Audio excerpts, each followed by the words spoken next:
El estudio es un espacio en el que el fotógrafo tiene la posibilidad de controlar los parámetros y variantes de la fuente de luz a la hora de hacer una fotografía.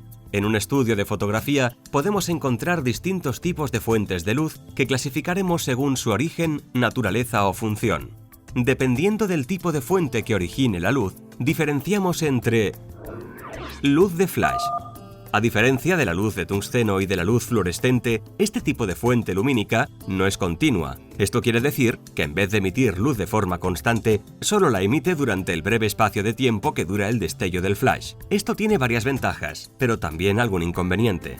Entre las principales ventajas, podemos destacar que la luz de flash nos permite trabajar con diafragmas relativamente cerrados, superiores a los de la luz continua y que nos proporcionan una gran profundidad de campo.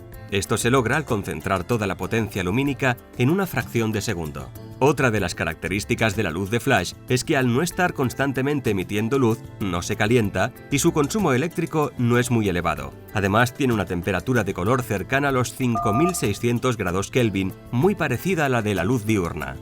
Como contrapartida, conviene destacar que aunque la mayoría de los flashes de estudio están dotados de una luz de modelado, nunca estaremos viendo el efecto real de la luz sobre los objetos a fotografiar. Luz de tungsteno. Esta fuente de luz continua es la que encontramos habitualmente en las bombillas que usamos en casa. Tiene una temperatura de color en torno a unos 3200 grados Kelvin, que puede variar dependiendo del voltaje y modelo de lámpara. Este tipo de bombillas está formada por un filamento que se torna incandescente cuando la electricidad pasa a través de él, por lo cual emite calor, factor importante que debemos de tener en cuenta a la hora de manipularla o cuando la fuente de luz esté muy cerca del modelo. La luz de tungsteno es muy fidedigna y lo que vemos en el momento de hacer la fotografía se parecerá bastante a la imagen obtenida digitalmente. Sin embargo, para conseguir un diafragma bastante abierto, necesitaremos utilizar aparatos de gran potencia. HMI. En las lámparas HMI, la luz se crea al formarse un arco voltaico entre dos electrodos. Este tipo de luz se diferencia de la luz de tungsteno por tener una temperatura de color entre 5600 y 6000 grados Kelvin, lo que la hace muy apropiada para mezclarla con la luz diurna. También se diferencia por proporcionar una mayor intensidad lumínica con el mismo consumo y por el elevado coste de sus bombillas. Fluorescencia. Este tipo de luz la podemos encontrar frecuentemente en nuestras cocinas o en las oficinas. Su temperatura de color puede variar dependiendo del tubo fluorescente que usemos. Las más habituales usadas para fotografía son 5600 y 3200 grados Kelvin. Es una luz que no emite calor, por lo que su manejo es mucho más sencillo a la hora de manipularlas. Las fluorescencias emiten un tipo de luz difusa que crea degradados de las altas luces a la sombra.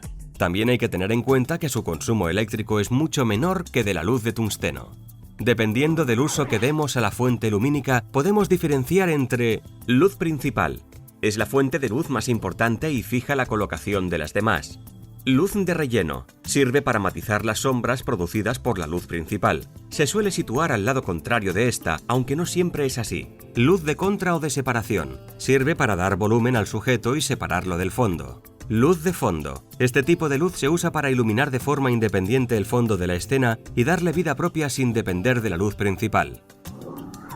Otra forma de clasificar las distintas fuentes de luz es teniendo en cuenta su naturaleza o cualidad. Siguiendo este criterio podemos diferenciar entre luz dura. La luz dura procede de fuentes pequeñas y alejadas, como el sol, las bombillas o los flashes directos. La distancia y el tamaño de estas determinan el grado de dureza. La luz dura es idónea para destacar la textura, la forma y el color, y proporciona un mayor grado de contraste. Luz suave. La luz suave procede de fuentes luminosas con una gran superficie como un cielo cubierto o una caja difusora. También puede proceder de una luz dura reflejada en un techo, un reflector o una pared. Este tipo de luz no proyecta apenas sombras y es muy agradable y fácil de controlar.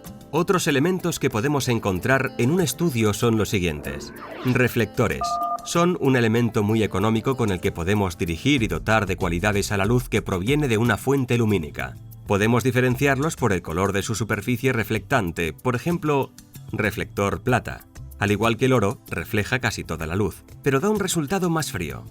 Reflector oro. Refleja casi la totalidad de la luz que le incide y dota a la imagen de calidez. Reflector blanco. Refleja menos cantidad de luz que los anteriores y es neutro. Cajas difusoras.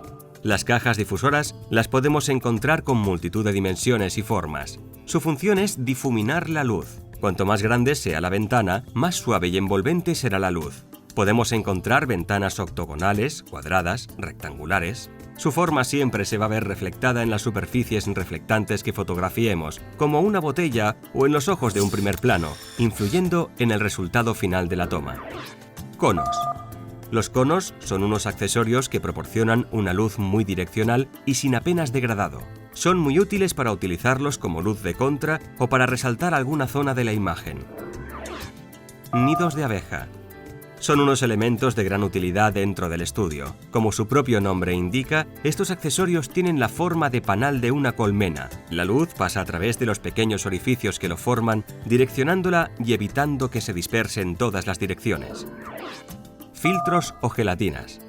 El uso que se le da dentro del estudio a los filtros o gelatinas es muy similar al que se hace cuando situamos un filtro delante del objetivo de la cámara, con la diferencia de que en vez de filtrar toda la luz que llega a nuestro sensor, solo filtraremos la fuente de luz sobre la que actúa, creando un efecto donde las zonas de sombra se ven muy poco afectadas por la acción de la gelatina, sobre todo cuando trabajamos con otras fuentes sin filtrar o con filtros de otro tipo. Fondos. Por último, otro de los componentes básicos dentro de un estudio son los fondos, que van a estar presentes detrás de los personajes u objetos que fotografiemos. Los podemos encontrar de diferentes tamaños y pueden ser de papel, tela u otros materiales. Paraguas. Son un elemento muy habitual en todos los estudios y con ello se consigue suavizar la luz directa. Los paraguas se pueden clasificar en paraguas difusores y reflectores. Dentro de los paraguas reflectores podemos diferenciar varios modelos dependiendo de la superficie reflectada.